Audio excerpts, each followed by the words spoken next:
सुनता हूँ जब भी किस्सा-ए करबला, आंखें आंसुओं से नम हो जाती हैं।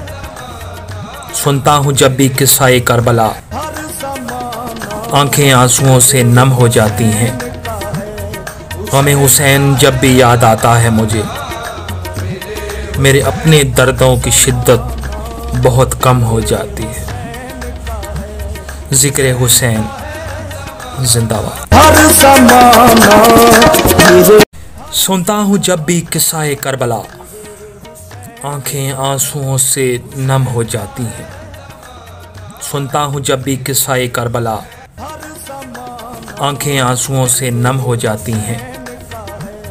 गम हुसैन जब भी याद आता है मुझे, मेरे अपने दर्दों की शिद्दत बहुत कम हो जाती है।